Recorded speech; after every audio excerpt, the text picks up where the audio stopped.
अस्सलामुअलैकुम नाज़रीन, मैं हूँ रामीन सैयद और आप देख रहे हैं प्रोग्राम ज़ेरे बहस। नाज़रीन, पाकिस्तान में एक नई बहस छिड़ी हुई है और वो है नए सूबे बनाने की बहस। एक मुआशी थिंक टैंक है, उसने 3 बड़े मंजरनामे तजवीज़ किए हैं सूबों की तकसीम के हवाले से। पहले में 12 छोटे सूबे, फिर दूसरे में 15 से 20 सूबे और तीसरे में पूरे 38 वफाकी डिवीज़न सूबों की तर्ज पर बनाने की बात की जा रही है। अब इसकी दलील क्या दी जा रही है? दलील ये दी जा रही है कि जी मौजूदा सूबाई ढांचा जो है वो अवामी मसाइल हल करने में मुकम्मल तौर पर नाकाम नज़र आ रहा है। अब मसला ये बताया जा रहा है कि जी सूबों की आबादी बहुत ज़्यादा है और जो रिसोर्सेज हैं उनकी तकसीम कुछ गैर मुतवाज़न नज़र आती है। अब आदाद व शुमार पर नज़र डाल लेते हैं जो कि चौंका देने वाले हैं, जो कि इसी थिंक टैंक ने दिए हैं। वो ये कि पंजाब अकेला 12 करोड़ से ज़्यादा अफराद का बोझ उठा रहा है, जबकि बलूचिस्तान की आबादी 1.5 करोड़ से भी कम है। फिर इसका नतीजा क्या निकलता है कि जी सूबों के दरमियान गुर्बत पैदा होती है, तालीम और तरक्की में बहुत बड़ा फ़र्क पैदा हो जाता है, डिस्पैरिटी नज़र आती है। और फिर यही वजह है कि ये तजवीज़ दी जा रही है छोटे सूबे बना दिए जाएँ ताकि इंतज़ामी बोझ बांटा जाए और फिर बजट भी मौसर तरीके से इस्तेमाल हो सके। लेकिन दूसरी तरफ कुछ और अहम सवालात भी उठ रहे हैं इसी से रिलेटेड। वो ये है कि क्या वाकई नए सूबे मसाइल का हल हैं और क्या पाकिस्तान में इस वक्त वाकई नए सूबे बनाने की ज़रूरत है, या फिर ये बहस भी कि ये सूबों की डिवीज़न किसी सियासी इंजीनियरिंग का हिस्सा तो नहीं है, और क्या मसाइल का हल बड़े सूबे तोड़ने में है या फिर ताकत अवामी सतह पर मुंतकिल करने में है। यही सवालात हम अपने पैनल के सामने रखेंगे। हमें ज्वाइन कर रहे हैं ज़फ़र हिलाली साहब, नजीब साहब, पीजे मीर साहब, सीनियर एनालिस्ट का बड़ा ही ज़बरदस्त पैनल हमारे साथ मौजूद है। आप सबका बहुत शुक्रिया। नजमो साकिब साहब, ये 2 चीज़ें आती हैं सामने। सबसे पहले तो जब भी प्रोविंशियल डिवीज़न की बात की जाती है यानी नए सूबे बनाने की बात की जाती है तो उसमें मैनेजरियल इशू, एडमिनिस्ट्रेटिव इशू, आवाम के मसाइल हल, ये 3-4 चीज़ें नज़र आ रही होती हैं। दूसरी तरफ हमें नज़र आ रहा होता है कि जी ये तो बहुत एक्सपेंसिव एक मसला बन सकता है, क्योंकि जब नए सूबे बनेंगे तो फिर नए वज़ीर आला होंगे, नए गवर्नर्स होंगे, नए असम्बलियाँ होंगी, बहुत बड़ा इंफ्रास्ट्रक्चर खड़ा करना पड़ेगा। तो क्या हम मुआशी तौर पर ये अफोर्ड कर सकते हैं? सबसे पहले तो ये मालूम कीजिए कि ये जिस थिंक टैंक ने माशाल्लाह माशाल्लाह माशाल्लाह ये सारी प्रपोज़ल दी है कि 38 तक बन सकते हैं सूबे जी, इस थिंक टैंक को क्या मुसीबत पड़ी हुई थी? किसने इसको हायर किया? जब आप डिटेल में जाएंगे आपको पता लगेगा कि इस थिंक टैंक ने डेफिनेटली कुछ पैसे लिए होंगे काम करने के, या काम करने के बाद इनको मुआवजा मिला होगा। वो कौन लोग हैं जो ये चाहते हैं कि सूबों की तकसीम हो, तो आपको पता लगेगा। फंडिंग किसने की है? ये कहना कि इस वक्त जो है वो ये कोई नई बात है, ये तो पता नहीं बरस बरस हो गए हैं, बचपन से सुनते आ रहे हैं कि जी नए सूबे बनने चाहिए, वो जनूबी पंजाब अलहदा होना चाहिए, सराय की बेल्ट अलहदा होनी चाहिए, फिर उसके बाद पता नहीं क्या क्या लोगों के प्लान्स हैं। और ये जो है 12 से लेके 38 तक जो है ये कोई नई आ गई है पख बीच में कि जी ये हो जाएगा। देखिए 4 सूबे आपसे संभाले नहीं जा रहे, 4 सूबे संभाले नहीं जा रहे। अब आप 12 बनाएंगे, 38 वो यही कह रहे हैं कि 4 सूबे नहीं संभाल सकते तो इसलिए 12 बना दे ताकि संभालना आसान हो जाए। वो इसी की दलील दे रहे हैं कॉन्ट्ररी। यानी यूँ समझिए कि वो एक बोतल में गया ना, चूहा गया बोतल के अंदर फंस गया, अब वो निकल नहीं रहा, तो किसी सियाने ने या इसी तरह के किसी थिंक टैंक ने कहा कि बिल्ली को लेके आओ। हाँ, वो बिल्ली जो है ना वो चूहे को पकड़ेगी, तो बिल्ली को डाला बोतल में तो बिल्ली की गर्दन भी फंस गई। ये किस किस्म की बातें हो रही हैं? अब इमेजिन कीजिए कि अगर आप ये बनाते हैं सरायकी और ये वसेब और फलाना और उसके बाद जनूबी पंजाब वगैरह वगैरह, तो पोठोहार वाले क्या करेंगे? बलूचिस्तान से बातें शुरू हो जाएंगी। आप हज़ारा बनाएंगे तो उधर से जो है वो कलात और योब वाले कहेंगे जी हमारी तो लिसानी अगर है, अगर ज़बान की बुनियाद पे है, या अगर एडमिनिस्ट्रेटिव उसकी बुनियाद पे है, या नस्ली बुनियाद पे है, इन्हीं बुनियादों को लिया जा रहा है ना, इन्हीं बुनियादों को लिया जा रहा है कि गवर्नेंस नहीं हो रही इसलिए इस तरह छोटे होंगे। वो वहाँ के लोकल लोग हैं उनको पता होगा, लोकल प्रॉब्लम्स का पता होगा, क्लोजनेस होगी और गवर्नेंस जो है ना वो अच्छी हो जाएगी। आप पाकिस्तान के 4000 सूबे बना लीजिए, 5000 बना लीजिए, लेकिन आप चलाना तो आपने है ना, वो चलाने वाले लोग कहां से लेके आएंगे? कॉम्पिटेंस नहीं। और फिर देखिएगा, इमेजिन करें अभी सिर्फ केपी नहीं संभल रहा, जरा सी बात होती है उधर से धावा बोलते हैं यानी विफाक के ऊपर। इमेजिन तो कीजिए कि 3-4 गंडापुर हैं, मुख्तलिफ जगहों से आ रहे हैं धावा बोलने के लिए, और फिर वो जो खरबों रुपया चाहिए इसको बनाने के लिए, हाँ, ये असल प्रॉब्लम। अरब की बात नहीं कर रहा, खरबों रुपया चाहिए, कहां से आएगा? और बाबा असल चीज ये नहीं है कि आपने बनाने हैं। हाँ, 2/3 अक्सरियत चाहिए होती है पार्लियामेंट की, वो मिल जाएगी, वो तो आराम से मिल जाती है, 26वीं तरमीम में हमने देख लिया। लेकिन ये कि किस बेसिस पे बनाएंगे? जोर जबरदस्ती से बनाएंगे? जोर जबरदस्ती से बनाएंगे तो बना लें, चलेंगे नहीं। और अगर आप कंसेंसस बेस पे करेंगे तो आपको मुख्तलिफ उन नौ आपको यानी मिलेंगे। आपने ये नहीं करना नए सूबे बनाने हैं। इस वक्त की आखिरी बात जी, नए सूबे बनाने की कतन जरूरत नहीं है। असल चीज है कि जो सूबे बने हुए हैं ना, उनके मुसावी हुकूक दीजिए, उनको इख्तियारात दीजिए, सही मानों में इख्तियारात दीजिए, मुसावी हुकूक दीजिए। महरूमियां दूर की जा सकती हैं, करें महरूमियां दूर। और जोर जबरदस्ती धांधली धौंस जो है ना, उसकी बजाय डायलॉग कीजिए, वहां के लोगों के पास जाइए और उनसे पूछिए जी कि क्या मसाइल हैं आपके। ठीक है। आप सूबे बना लीजिए। इस वक्त 4 सूबे हैं, 4 मसले हैं। आप 12 बनाएंगे, 12 मसले बनेंगे। पता नहीं कौन नॉम चॉम्स्की है या कोई आइंस्टाइन है या एल्वा, वो थॉमस एल्वा एडिसन है जो इस तरह के आइडियाज दे रहा है। जहां अगर आप तारीख देखते हैं तो ये जब भी शुरू हुआ, ये आराम सुकून से बारों बार पीर वदाई निकल गया। इसने, इस आइडिया ने ये पनपा ही नहीं। और लगता यही हमारा तज्जिया ये कहता है कि ये आइडिया इसी तरह से आता रहेगा और जाता रहेगा। ठीक है। हेलाली साहब, आप अग्री करते हैं इस बात से कि सूबे अगर हम तोड़ के और उनको, ज़ाहिर है हम जब सूबे बनाने की बात करते हैं तो we are not talking about expansion of the country ना, हम उसी एरिया को सिर्फ मैनेज करने के लिए मुख्तलिफ मज़ीद छोटे सेक्शंस में ढालना चाह रहे हैं ताकि एडमिनिस्ट्रेशन बेहतर हो सके। वही बात है कि जो लोकल लोग हैं उनके मसाइल का पता हो। तो क्या सूबे तोड़ना आपको लगता है सोल्यूशन है, नए सूबे बनाना सोल्यूशन है, या फिर जो असल में लोकल बॉडीज़ हैं, जो लोकल सिस्टम है, इख्तियारात की मुंतकली नीचे तक, वो कर दे तो ये भी बेहतर हो जाएगा? क्योंकि भारत और बरतानिया में तो ये प्रेसिडेंस हमें मिलता है।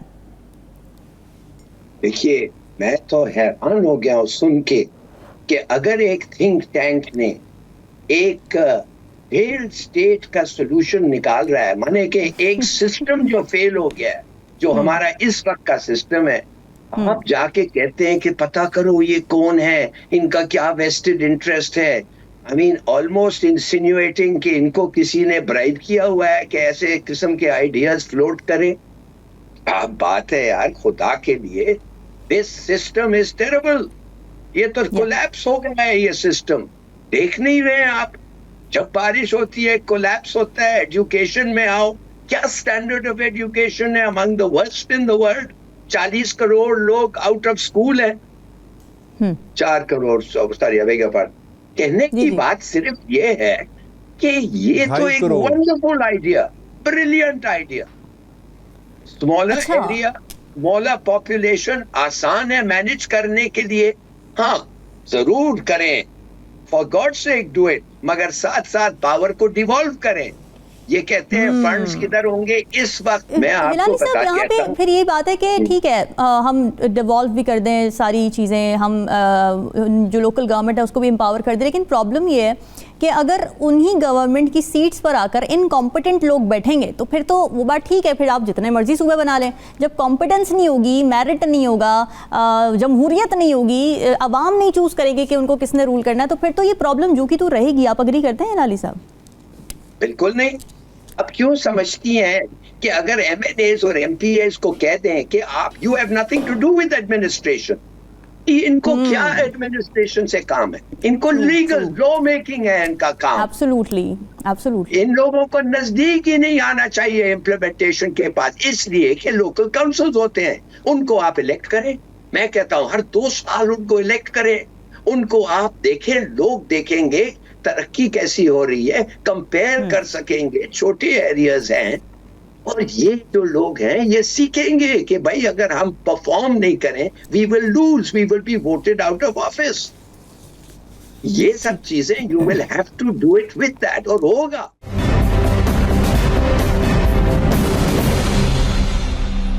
मैं तो समझता हूं जितना जल्दी ऐसी चीज हो उतना बेहतर है। इट्स अ न्यू आइडिया, और अगर चल जाए तो it is so much better.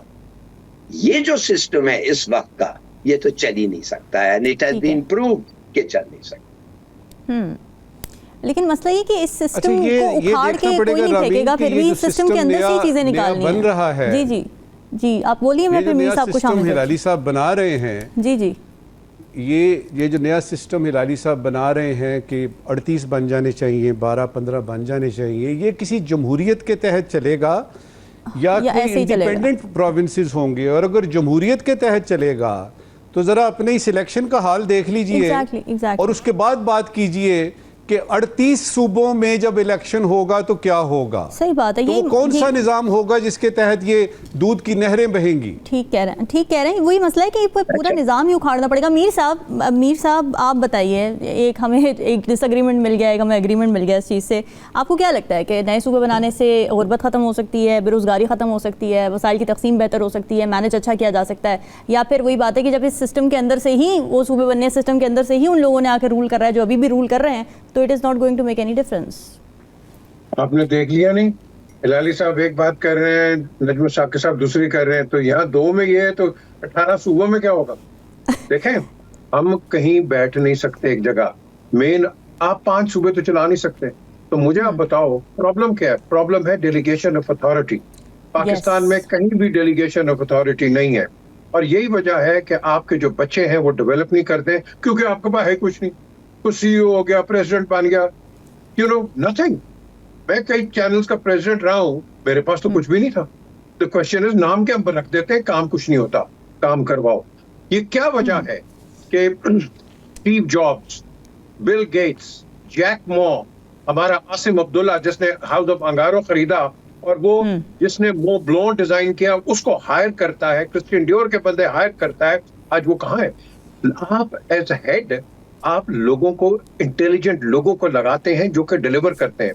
Akbar अनपढ़ आदमी, उसको अकबर द ग्रेट क्यों कहते हैं? उसने नवरत्न रखे हुए थे अपने, इसलिए उसको ग्रेट कहते हैं क्योंकि वो काम करवाता था।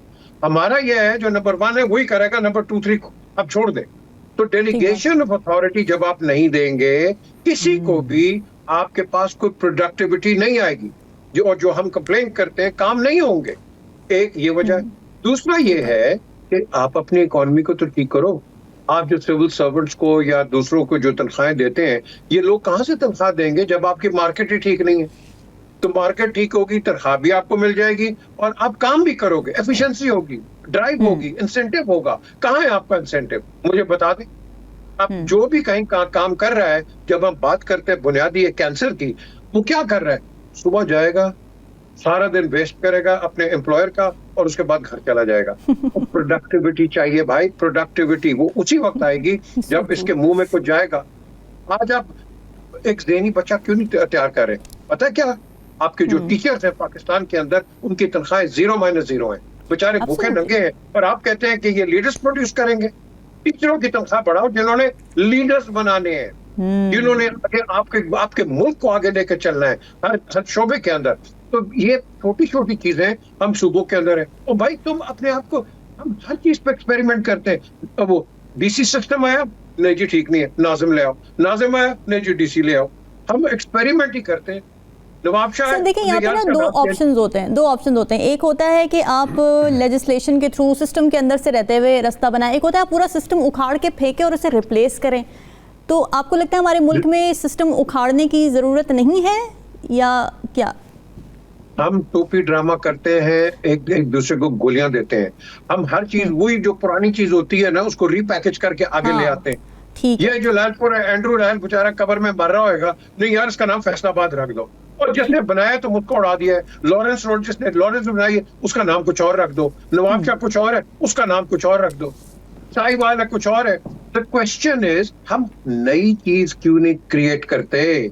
हम पुरानी चीज को रीब्रांड करके क्यों आगे लेके आ जाते हैं? इस चीज को आप डिस्कस करो ना। ये हम क्यों नहीं करते? क्यों? क्योंकि ब्रेन हमारे नया क्या क्रिएट करें? ज़ाहिर है नया मुल्क तो हम क्रिएट नहीं कर सकते। नई गवर्नमेंट, नया सिस्टम, किस तरीके से नई चीज हम क्या लेकर आए? अगर सूबे नहीं बनेंगे तो फिर क्या? रामीन, लोगों के अंदर ट्रस्ट पैदा करें। लोग जो आप काम कर रहे हैं कहीं भी, इनके अंदर एतमाद पैदा करें। ये करेंगे काम, हम कर सकते हैं। हम जब कहते हैं बड़े वो कहते हैं ना फख्र से हम न्यूक्लियर पावर है, यार हमारे साइंटिस्ट ने किया ना तो कर दी है। अथॉरिटी दो, डेलीगेशन ऑफ अथॉरिटी। हाँ नहीं करेगा बाहर निकालो। आप सिविल सर्वेंट्स की बात करते हैं, वहाँ इनके पास वो कानून भी आ जाते हैं, अभी कोर्ट्स में चले जाते हैं ये वो। याद रखो जो काम नहीं करता उसको बाहर निकालो, सिंपल एज दैट। क्यों हिलाली साहब, I don't know whether you agree. जी हिलाली साहब नया पाकिस्तान भी बनना था ना एक टाइम पे, लेकिन उसका भी फिर क्या हुआ? एक फिक्रा डेलीगेशन ऑफ पावर बहुत इंपॉर्टेंट मसला है। एक फिक्रा बोलने दीजिए। जी एक फिक्रा जी नजमुल साकिर साहब, हिलाली साहब ये जो आखिरी बात की अमीर साहब ने कि जो काम नहीं करता उसको निकाल दें, तो अगर ये किसी तरीके से कानून बन जाए तो मुझे तो पूरे का पूरा पाकिस्तान ही निकलता हुआ नजर आ रहा है। की बात नहीं है। पाकिस्तान हम बनाने वाले पाकिस्तान के, पाकिस्तान अपने आप में एक एंटिटी नहीं है, आवाम से मिलके बनता है मुल्क। हिलाली साहब, नया पाकिस्तान बनाने की बड़ी बातें की गई, वही बात कि क्या सिस्टम उखाड़ के फेंकना पड़ेगा या फिर अंदर से गुंजाइश है, अभी इतना रॉटन नहीं है कि इसको ठीक ना किया जा सके? सिस्टम्स चेंज होते रहते हैं, जैसा वक्त आता है वैसे सिस्टम्स ही बदलते रहते हैं। इसलिए कॉन्स्टिट्यूशन भी जो है from time to time amendments आते हैं। क्यों आते हैं? इसलिए आते हैं कि वक्त ऐसा आ गया है अब कि एक अमेंडमेंट की जरूरत है। अब हमें पता चल गया है कि पाकिस्तान विद 4 प्रोविंसेस नहीं चल रहा है। ये कह रहे हैं कि अगर आप 12 कर दें, 15 कर दें, कोई फर्क नहीं होगा, वही आदमी होंगे, इसलिए वो भी तबाह हो जाएगा। No, why do you have elections? कि आप क्यों डिपेंड करते हैं आपके इलेक्टेड वोटर्स पे कि आके कहो नए आदमियों को लाओ? भाई अगर आप डेमोक्रेसी चाहते हैं, अगर आप डेमोक्रेसी नहीं चाहते हैं तो बस ठीक है, आप ही सेलेक्ट कर लें, आप ही ले आएं, क्या फर्क पड़ता है? मगर अगर आप फिर भी फर्क पड़ेगा। बाय द वे कि कोई चीज हो, छोटा हो, it is composite, it is you know ऐसा इतना ये नहीं है कि 150 मिलियन पीपल का एक प्रोविंस। यार for God sake, 150 million people. मुल्क ज्यादातर मुल्क 10 और 15 मिलियन के होते हैं। अब आप ये जो 4 प्रोविंसेस करें, फिर भी एक पंजाब का 22 मिलियन या 30 मिलियन लोग होंगे। कहने की बात ये है कि मैनेजमेंट होनी चाहिए। You got to have a proper manageable size. Nigeria को देखें, 40 प्रोविंसेस हैं, 80 मिलियन पीपल, 350 मिलियन। अमेरिका के 50 मिलियन। आखिर ये क्यों लाए इन्होंने? इसलिए कि चलता नहीं है इसलिए, या उनको लैंग्वेजेस में फर्क है? No, these are administrative units. यानी आप पाकिस्तान को नाइजीरिया बनाना चाहते हैं? अरे यार, नाइजीरिया का सिस्टम जो है, बिकॉज इट इज 80 so 40 ये नाइजीरिया में देखे तो सही में क्या हो रहा है। वो कौन सी बात से बात खा गए, सारा का सारा तेल खा गए उनके अपने लोग। क्यों एक्सेप्ट करते हैं आप? कितने सारे डिविजन्स हैं। Why are division? वो बड़ा करो डिवीजन, कोई डिवीजन छोटा है, कोई बड़ा है। ठीक है। मीर साहब कुछ कहना चाह रहे हैं? जी मीर साहब। नंबर 1 जो मैं बार बार कहता हूँ, आप सारे को एम्पावर करें। एम्पावरमेंट नहीं है, delegation of authority.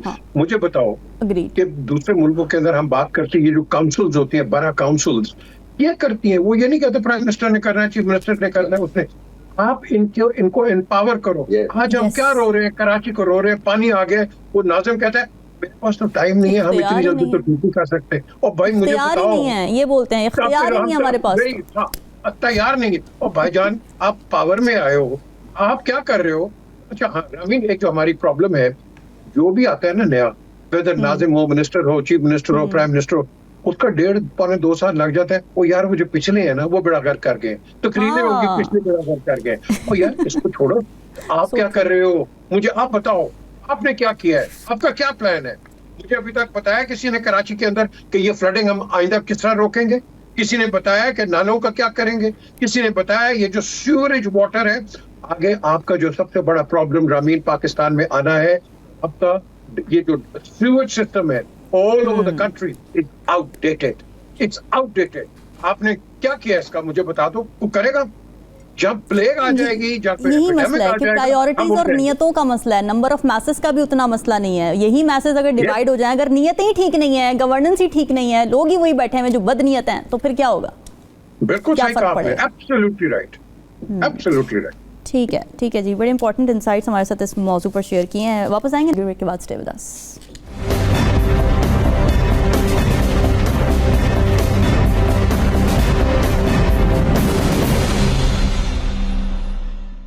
Welcome back जी। पाकिस्तान और बांग्लादेश के ताल्लुकात में एक नया चैप्टर खुलने जा रहा है, ऐसा महसूस होता है, क्योंकि ढाका में डिप्टी प्राइम मिनिस्टर इसाक डार साहब हैं। उनकी तारीख़ी दौरा बांग्लादेश हुआ, जिसके दौरान 6 माहदों पर दस्तखत किए गए, जिनमें visa free diplomatic entry, media और एकेडमिक कोऑपरेशन, फिर तजारती रवाबित और कल्चरल एक्सचेंजेस के कुछ माहदे शामिल थे।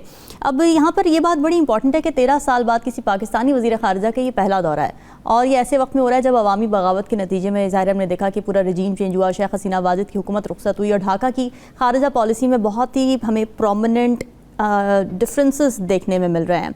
अब अगर माजी की बात की जाए तो डिप्लोमेटिक लेवल पर या इंटरनेशनल रिलेशंस के लेवल पर बांग्लादेश भारत के ज़्यादा करीब रहा है हमेशा से, लेकिन अब पाकिस्तान और बांग्लादेश में जब क़ुर्बतें बढ़ती दिखाई दे रही हैं तो इसकी क्या सिग्निफिकेंस है? और ये सिर्फ दो ममालिक के दरमियान ताल्लुकात की बात है या फिर इसके कोई वसी तर ख़ित्ते पर असरात, रीजनल कोऑपरेशन के कुछ दरवाजे भी खुल सकते हैं? इसी बारे में बात करेंगे प्रोग्राम के दूसरे हिस्से में। ज़फ़र हिलाली साहब, आपको क्या लगता है, क्या सिग्निफिकेंस है ढाका और इस्लामाबाद के ताल्लुकात के बहाली और जो अभी दौरा था इसके हवाले से? देखिए, मुझे नहीं पता कि इस दौरे में जो जॉइंट स्टेटमेंट इश्यू हुआ है, जो मैंने देखा है, उस पे लगता है ऐसा है कि काफी चीजों पे बात हुई, खास तौर इकोनॉमिक कोऑपरेशन, कोलैबोरेशन पे बात हुई है, कल्चरल एक्सचेंजेस पे बात हुई है और चीजों पे बात हुई है। मगर मैं जानना चाहता हूँ 3 आइटम्स पे जो पाकिस्तानी को कंसर्न है और जिसके बारे में मेरे ख्याल में पाकिस्तान में बड़ा दिलचस्पी है। नंबर 1, क्या हुआ वो बिहारीज को जो बांग्लादेश ने कहा कि वो बांग्लादेशी नहीं है, हालांकि दोनों पाकिस्तानी थे एक जमाने में, मगर जैसे बांग्लादेश भेजा वो उन्होंने कहा ये पाकिस्तानी है और इनको निकालो, और उसके बाद आज तक वो कैंप्स में है बांग्लादेश। ना वो बांग्लादेशी बन सकते हैं और ना वो पाकिस्तान आ सकते हैं, इसलिए कि पाकिस्तान ने कहा नहीं नहीं नहीं ये तो बांग्लादेशी होंगे। They are not from Bangladesh, they are refugees. मैं भी एक रेफ्यूजी हूँ, हम सब रेफ्यूजी। पता नहीं आप हैं कि नहीं, कि आप you were born in Pakistan, pre partition Pakistan, मगर बहुत सारे लोग हमारे नहीं, मैं बाद में बोलूँ। बाद में तो देखिए, वो आना चाहते थे पाकिस्तान, उनको आपने रोक लिया। एक जमाने में वो आपके साथ लड़े हैं हिंदुस्तान के खिलाफ, और खास तौर RSS के मुफ्ती बाहिनी के खिलाफ। ये जो लोग थे बिहारी उधर, वो लड़े हैं। उनका क्या हुआ कुछ तो जाने। दूसरी बात, ये साथ को तो इंडिया ने तबाह कर दिया है। इंडिया बिहेव्स के साथ उसका हैंडमेडन, जो वो चाहता करता है साथ के साथ। समिट नहीं होल्ड, आना नहीं, पाकिस्तान से नाराज है तो साथ समिट नहीं हो सकती, पाकिस्तान नहीं आना चाहता है। व्हाट द हेल, क्या है ये साथ, और इस पे क्या बातें हुई है, I'd like to know। और तीसरी बात ये है कि जी देखिए, तो इंडिया अब तो बांग्लादेश को हिंदुस्तान से खतरा है। हिंदुस्तान जो है वो पूरी कोशिश करेगा कि हसीना वाजिद जो बैठी हुई है उधर इंडिया में, उसको वो किसी तरीके से, उसकी पार्टी, अगर वो खुद नहीं, उसकी पार्टी को वापस आए, बिकॉज इनके लिए उन्होंने लड़ा था। और उनके लिए उनके साथ जो रिलेशंस हैं इंडिया के साथ, they are frankly the relations जो आज इस वक्त बांग्लादेश में लोग कहते हैं ये गद्दार थे। They should not have been in the positions that way। और उन्होंने लड़ा और 2000 लोग मारे गए, खासकर स्टूडेंट्स। तो मैं ये जानना चाहता हूँ, क्या म्यूचुअल डिफेंस हो रहा है हमारा? क्या ये हो सकता है कि हम एक म्यूचुअल डिफेंस ट्रीटी उनके साथ साइन करें? क्या ये हो सकता है कि हम न्यूक्लियर कवर उनको दें अगेंस्ट इंडिया? क्यों नहीं? ठीक है। यानी आप देख रहे हैं कि इसमें कॉपरेशन, रीजनल कॉपरेशन के तनाजुर में कुछ हमें डेवलपमेंट्स होती नज़र आ सकती हैं। मीर साहब, साक की भी बात की हिलाली साहब ने, साक के हवाले से ये बताएगा कि क्या पाकिस्तान इस मौके का फ़ायदा उठाकर साक को दोबारा फ़ाल कर सकता है? और दूसरा ये कि भारत के साथ जो बांग्लादेश के रिलेशनशिप रहे हैं उसके तनाजुर में अब पाकिस्तान की बांग्लादेश के साथ बढ़ती क़ुर्बतें और भारत और बांग्लादेश के दरमियान बढ़ती रफ़ाक़तें, या शायद आई don't know if I have used the wrong word, but उनके दरमियान जो खलिश बढ़ती जा रही है, क्या आप देख रहे हैं इसको कि पाकिस्तान और रीजनल कोऑपरेशन के तनाजुर में किस तरीके से ये मटीरियलाइज कर सकता है? रीजनल कोऑपरेशन तो हमने बड़ी ट्राई की है। अगर आपको याद है, RCD भी था एक जमाने के अंदर, regional cooperation for development, Pakistan, Iran और तुर्की, वो भी आपका जो साइड पे हो गया। बांग्लादेश देखो ईस्ट पाकिस्तान था, और मैं समझता हूँ कि बैड गवर्नेंस और ग्रीड की वजह से we lost Bangladesh, we lost East Pakistan. Right 56% Mujibur Rahman को मिल गया था तो दे देते भाई, अगर डेमोक्रेसी हम चाहते हैं। तो बहरहाल नहीं हुआ, वो तो लंबी खैर एक स्टोरी अलग ही है। सब्जेक्ट है। बिल्कुल। अफसोस ये है कि देखो अभी 13 साल के बाद हमारा पहला एक वजीर फॉरेन मिनिस्टर जा रहा है बांग्लादेश, और एक अच्छी मैं समझता हूँ लाइट है कि एक लाइट है, वो कहते हैं ना at the end of the tunnel. हमने अपने जो रिश्ते हैं उनको बहाल करेंगे हम, और कोशिश करेंगे कि और बेहतर हो। वो इसलिए कि एक मुझे याद है अभी तक ये नजमुल साकिब साहब थे उधर, हम हैलीफैक्स गए हुए थे प्राइम मिनिस्टर के साथ, तो मैं उनका नाम भूल गया जी, ये जो ग्रामीण बैंक वाले थे, क्या नाम था नजमुल साकिब साहब? Yunus, doctor Yunus. Doctor Yunus. Doctor Yunus. अब डॉक्टर यूनुस ने पब्लिकली क्लेम किया कि आज अगर मुझे नोबेल प्राइज मिला है, और उसके जिम्मेदार आदमी यहाँ बैठे हुए हैं, और उन्होंने शौकत अजीज का नाम लिया, जहाँ क्वीन ऑफ स्पेन और बाकी प्राइम मिनिस्टर जो भी थे वो बैठे हुए थे वर्ल्ड इकोनॉमिक फोरम पे। बात ये है कि जब यूनुस आए पावर में, इंडिया हिल गया, क्योंकि यूनुस ने पाकिस्तान की तरफ एक बड़ा अच्छे नजर से देखा in comparison to the previous rulers. तो जो अब इसहाक डार साहब जो गए हैं, मैं समझता हूँ ये बायलैटरल्स पे भी बात होगी, ट्रेड पे भी बात होगी, पता नहीं डिफेंस ट्रीटी या जॉइंट एक्सरसाइजेस पे भी बात होगी। तो लेट्स वेट एंड सी कि इसका क्या बनता है। अभी तो वो आएंगे पाकिस्तान में, एक प्रेस कॉन्फ्रेंस भी होगी, उसकी बात करेंगे। लेकिन रंजिशें बहुत हैं उधर, बहुत रंजिशें हैं इस पाकिस्तान में, और इसको हमने बांग्लादेश में, और इसको हमने ओवरराइड करना है प्यार मोहब्बत से और लॉन्ग टर्म एक सोल्यूशन के साथ। आप कभी भी चले जाओ, कहीं भी खेल लो, पाकिस्तान इंडिया के मैच में बांग्लादेश हमेशा पाकिस्तान को सपोर्ट करता है, हमेशा, और हम बांग्लादेश को करते हैं जी। ठीक है नजमुल साकिब साहब, हसीना वाजिद के जाने की वजह से आपको लगता है कि ये पाकिस्तान की तरफ झुकाव बढ़ा है बांग्लादेश का, और पाकिस्तान अगर बांग्लादेश के करीब होता है, जो कि होता हुआ नजर आ रहा है, तो पाकिस्तान के लिए किस तरह से बेनिफिशियल है? पहले तो 3-4 फैक्ट्स जरा अपने करेक्ट कर लेते हैं। जी जी। उसके बाद आपका मैं ये आपने बड़ा मज़ेदार सवाल किया, उसका जवाब देता हूँ। पहला फैक्ट ये है कि ये जो सार्क की बात हो रही है ना, ये सार्क का आइडिया ही बांग्लादेश का था। ये पाकिस्तान हिंदुस्तान का आइडिया था ही नहीं, ये बात शुरू ही उधर से हुई थी। पहला फैक्ट करेक्ट किया। दूसरा फैक्ट कि ये जो बिहारियों की बात है, या वो उन पे जुल्म हुआ और वो माफ़ी मांगे और वो 71 में ये हो गया और फलाना हो गया, ये तो हसीना वाजिद की ज़बान है। सुनिएगा, जाने से थोड़ी देर पहले जब हमारे प्राइम मिनिस्टर ने उस यानी वर्ल्ड लीडर्स को ख़त लिखे, तो उसके जवाब में हसीना वाजिद ने क्या कहा? You are facing the same problem that we faced in 1971, you should acknowledge the mistakes made in 1971। तो ये वो ज़बान है जो हसीना वाजिद की है।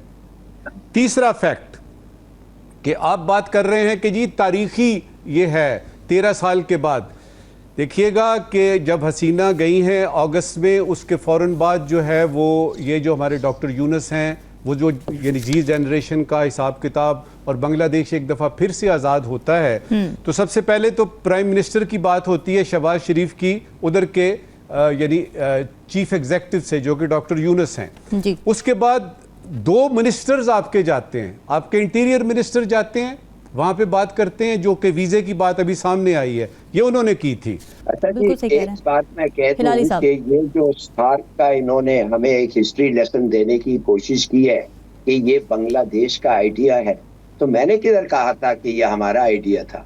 मैं कह रहा हूँ कि सार्क को इन्होंने तबाह कर दिया हिंदुस्तान ने। ट्रीटिंग जब मर्जी है आते हैं, जब मर्जी है नहीं आते हैं, ये तरीका नहीं है सार्क को ट्रीट करना। SAARC is a dead institution. तो अभी बांग्लादेश और पाकिस्तान को सोचना चाहिए कि सार्क खत्म है, अब क्या करें हम? क्या इंडिया के कहने पे हम यही इसी चीज को, जब मुर्दा को जागने की कोशिश करें? दैट इज व्हाट आई मेंट। दूसरी भी बात है बिहारी का, fact of the matter is ये बड़ा एक इमोशनल इश्यू है लोगों के लिए जो उधर हैं, जो कैंप्स में हैं, जो बार बार अपील करते हैं, कहते हैं हमें लीगली एक्सेप्ट करो और आने दो। It's a very good question. वो पाकिस्तानी थे, वो पाकिस्तान के लिए लड़े और मरे। ये क्या ठीक बात है जी, ये बात मत करो, पता नहीं बांग्लादेश कोई चीज बाद में बात करो, कोई बाथरूम में करो या पेंट्री में करो, मगर इधर चले ठीक है, सबकी जानिब से आ गया, पॉइंट ऑफ व्यू भी आ गया, फैक्ट चेक भी आ गया, काउंटर फैक्ट चेक भी आ गया। गाजा की हाल बड़ी तशवीशनाक है, उस पर करेंगे बात इस ब्रेक के बाद। Stay with us. Welcome back जी। गाज़ा की सूरत हाल इंतहाई तशवीशनाक है, जहाँ पर वेपनाइज़ किया जा रहा है भूख को, फाका कशी को बाकायदा हथियार बन चुका है। ताज़ा तरीन आदाद शुमार जो सामने आ रहे हैं उसमें ये सामने आया कि सिर्फ गुज़िश्ता अगर हम 24 आवर्स की बात करें तो 61 फ़लस्तीनी इजरायली हमलों में शहीद हो चुके हैं। लेकिन इससे भी बढ़कर बहुत ही तकलीफ़ दे बात यह है, हकीकत यह है कि लोग ख़ास तौर से बच्चे भूख और ग़िज़ाई क़िल्लत यानी मैल न्यूट्रिशन की वजह से जान की बाजी हार रहे हैं, जो कि इंतहाई तशवीशनाक सूरत हाल है। जो विजुअल्स वहाँ से सामने आ रहे हैं, जो एक लोगों की भूख नज़र आ रही है उनकी आंखों में, उनकी बॉडी लैंग्वेज में, हॉरिफिक हार्ट ब्रेकिंग। अब अक़वाम मुत्तहिदा की फूड सिक्योरिटी बॉडी है IPC, उसने ये पहली बार तस्दीक़ की कि जी गाज़ा में कहत शुरू हो चुका है, यानी इतने सारे लोगों के मरने के बाद उनको ये ख्याल आ गया। उनकी जो रिपोर्ट है उसमें बताया गया कि तकरीबन 5 लाख इंसान भूख से मरे हैं, भूख और मौत और बर्बादी के दहाने पर खड़े हुए हैं। फिर ख़वातीन की अगर बात की जाए तो ख़वातीन अपने बच्चों को पानी और आधी रोटी पर ज़िंदा रखने की कोशिशें कर रही हैं, और ख़वातीन भी जो वहाँ पर हैं वो भी मैल न्यूट्रिशन का शिकार हैं, जिसकी वजह से उनके बच्चे भी कुछ खा नहीं पा रहे हैं, बच्चे भी भूख से शहीद हो रहे हैं, और जो बाप हैं वो अपनी बच्चियों को ढांचे की तरह सुकड़ते हुए देख रहे हैं। लेकिन जनाब इजराइल, जिस पर अक़वाम मुत्तहिदा के स्पेशल रिपोर्टर्स तक ये एक्यूज़ कर चुके हैं, ये बात कर चुके हैं कि ये जानबूझकर कहत पैदा कर रहा है, इजराइल ने इस सब को मुस्तरद कर दिया है और वो ये कह रहा है कि जी गाज़ा में तो कोई भूख ही नहीं है। तो फिर सवाल ये कि जब बच्चे भूख से शहीद हो चुके हैं, हज़ारों ज़ख्मी इमदाद की तलाश में मारे जा चुके हैं, और अक़वाम मुत्तहिदा, Red Cross, Doctors Without Borders सभी ये बता रहे हैं, सभी चीख कर ये कह रहे हैं, तो फिर इजराइल डिनाइल मोड में कैसे है? मीर साहब, कैसे निकालें इजराइल को इस डिनाइल मोड से? वो डिनाइल में रहेगा, क्योंकि अगर इजराइल ने अपनी पॉलिसी अब चेंज की तो इसका मतलब है कि नेतान्याहू की गवर्नमेंट जो है बिल्कुल खत्म हो जाएगी, तो वो रहेगा। अब उसको सपोर्ट है अमेरिकन की। मुझे तो अफसोस जो होता है, जो आज 33 लोग मारे गए, आज सुबह 33 लोग मारे गए हैं। उन्होंने फिर शेलिंग शुरू कर दी, इन पे अटैक किया, ये किया, वो किया। बात ये है, एक सेक्शन कहता है कि इनको आप वेस्ट बैंक पे ले जाओ और उसी तरह रखो जिस तरह अमेरिकनों ने रेड इंडियंस को रखा था रिजर्वेशंस पे। तो क्या वेस्ट बैंक एक रिजर्वेशन बन जाएगा पैलेस्टीनियंस के लिए? ये तो सारा पैलेस्टीन लैंड था। अब बात आती है कि यहाँ हम बच्चों की बात कर रहे हैं, इनके पास, हमारा मिडिल ईस्ट के अंदर जो अरब ममालिक हैं, इनके पास ऑयल इतना है और इनके पास ऑयल नहीं आ सकता। ये जहाज दे देते हैं मिलियंस ऑफ डॉलर्स के टू प्रेसिडेंट ट्रंप, लेकिन ये पैसा ये इन पैलेस्टीनियंस पे नहीं लगा सकते। क्यों नहीं भाई? ये किस किस्म की हमारी बरादरी है यार? किस किस्म, छोड़ दो, बरादरी भी छोड़ दो, ह्यूमैनिटी किधर है? आपको पता है कि पैलेस्टीन के लिए कौन बोल रहा है? यूरोप ज्यादा बोल रहा है बनिस्बत अरब वर्ल्ड के। ये ज्यादा बोल रहा है, और अरब वर्ल्ड बिल्कुल डोसाइल बैठा हुआ है, बात ही नहीं कर रहा कोई। पाकिस्तान बात कर रहा है, पाकिस्तान बोलता है, खोल के बात करता है। और क्यों नहीं करते? इसलिए उनके अपने अपने इंटरेस्ट है। और ये जो है, ये इस वक्त आपने जो भी लफ्ज इस्तेमाल किया कि फैमिन, ये जो आ रही है, ये एक्सटर्मिनेशन की तरफ हम जा रहे हैं। The world must get up. Forget your Muslim, Jew, or anybody or any other religion. You have to support humanity. Don't support any religion. Humanity. That is the key word. हम differentiate कर जाते हैं between the Muslims and the others and all that. बात ये है कि but we are at what? For what? Land. Why can't we live together? आपकी जो two nation theory है और जो state है, क्यों नहीं हम कर सकते? ठीक बात है। देखो ना, 67 की वॉर जो हुई थी उसके अंदर इजराइल ने एनेक्स कर दिया और वहां सेटलमेंट कर दी, और सेटलमेंट इतनी कर दी, आपने इनको घेर धक्के मार के इनको बाहर कर रहे हैं, and you still continuing doing it. So the question here arises, ये सिचुएशन बड़ी खराब होगी। आई डोंट नो। मैं हमेशा एक कोट करता हूँ कि आर्च ड्यूक फर्डिनेंड जो ऑस्ट्रिया का था, उसकी जब असैसिनेशन एक हुई थी तो उसके बाद वर्ल्ड वॉर 1 शुरू हो गई थी। आपको एक तीली चाहिए दुनिया के अंदर जो कि इस चीज को चेंज कर देगी। हमारे बड़े कॉन्फ्लिक्ट जोन्स खुले हुए हैं, आपका यूक्रेन है, कश्मीर है, मिडिल ईस्ट है and all. somebody is going to come and you know resolve this problem. ये कौन करेगा? ठीक है, I don't know कौन करेगा. अब वी ऑल डोंट नो कि कौन करेगा। नजमुल साकिब साहब, इजराइल इमदाद को एक बेट बनाकर शहरियों को निशाना बना रहा है, नौबत यहाँ तक आ चुकी है, तो क्या ये जंगी कवानीन की खिलाफ वर्जी नहीं है? क्या कोई इस पर सुनवाई नहीं होगी, कोई स्क्रूटनी नहीं होगी, कोई कॉन्सिक्वेंसेस नहीं होंगे इजराइल के लिए? ग्रेटर इजराइल का प्लान जारी है। गज़ा में तकरीबन काम मुकम्मल हो गया है। मगरबी किनारे में इजराइल ने कंस्ट्रक्शन शुरू कर दी है, घरों की और हिसाब किताब शुरू हो गए हैं, सड़कें बननी शुरू हो गई हैं। ये तो होगा। थोड़ी देर के लिए मैं 2-3 फैक्टर बताऊंगा, क्योंकि सारा टाइम मेरा जो है ना वो ये मीर साहब ले जाते हैं, और जो बाकी बचता है वो हिलाली साहब को आप दे देते हैं। नहीं, मैं इंसाफ रखती हूं। आप अगर कह रही हैं ना कि बच्चे क्यों ज़्यादा मरते हैं, वो इसलिए कि 70% आबादी जो इस वक्त की है, 20-22 लाख लोग हैं गज़ा में, 70% आबादी जो है वो 25 साल से कम है जी। और अगर आप चले जाएं 2 साल पहले, जब ये अक्टूबर 2023 में ये हमला हुआ है, तो उस वक्त की सूरत हाल ये थी कि 90% पानी जो उस वक्त था, 90% पानी वो ड्रिंकेबल ही नहीं था। उस वक्त वहां पे जो अनएम्प्लॉयमेंट रेट था वो दुनिया में टॉप 3 में था। जो डेंसिटी है वो दुनिया में इस वक्त नंबर 2 पे है, यानी जगह कम है, लोग ज्यादा हैं। अब आ जाइए ये 2 साल में जो हुआ है, तो आपको गजा की सूरत हाल साफ साफ नजर आएगी जी। जो मेरे 1-2 बुनियादी सवाल हैं वो ये हैं कि हमास ने हमला किया, 5000 मिसाइल गिराए, इजराइल ने जवाब दिया। 2 साल हो गए हैं, क्या हमास के पास सिर्फ इतने ही मिसाइल थे? और ये वो हमास है जो 2007 से 2007 से अब तक इस गजा की पट्टी पे एक तरह से एडमिनिस्ट्रेशन कर रही है, एडमिनिस्टर कर रही है। ब्लॉकेड जो है वो इजराइल की तरफ से है, लेकिन हमास की जिम्मेदारी है इस वक्त। गजा किधर है इस वक्त हमास? और क्या उसके पास उतने ही मिसाइल थे जो उसने एक ही दफा गिराए, जिसकी फुटेज आज तक हमें नजर नहीं आई? तो छोड़ दीजिए यूनाइटेड नेशंस को, अमेरिका तो उसके साथ है इजराइल के साथ, अरब दुनिया को भी छोड़ लीजिए, बड़ी बातें हो गई कि कोई क्यों नहीं बोल रहा, चीन और रूस को भी छोड़ दीजिए, मैं तो बात कर रहा हूं हमास की।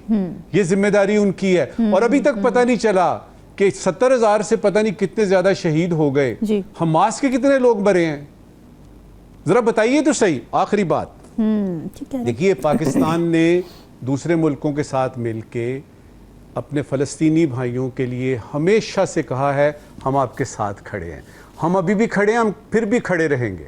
बदकिस्मती ये है कि बस नहीं चल रहा। क्या किया जाए? और उसके लिए सिर्फ ये है कि दुआ की जा सकती है कि इस दुनिया में अगर इंसाफ नाम की कोई चीज़ है, कोई जस्टिस नाम की चीज़ है, तो वो किधर है और वो क्यों नहीं सामने आ? बिल्कुल ठीक है। हिलाली साहब, ट्रंप आए थे ये कह कर के जी मैं जंगे ख़त्म करूंगा, मैं पीस मेकर हूँ, नोबेल प्राइज़ भी वो जीतना चाहते हैं, उसके लिए भी नॉमिनी वो बनते जा रहे हैं ऐसा ऐसा दूसरे ममालिक की तरफ। लेकिन अमेरिकन रोल या वो जो पीस कीपिंग और पीस मेकिंग का रोल ट्रंप का, वो आपको इस मामले में हमें क्यों नज़र नहीं आ रहा इजराइल के मामले में?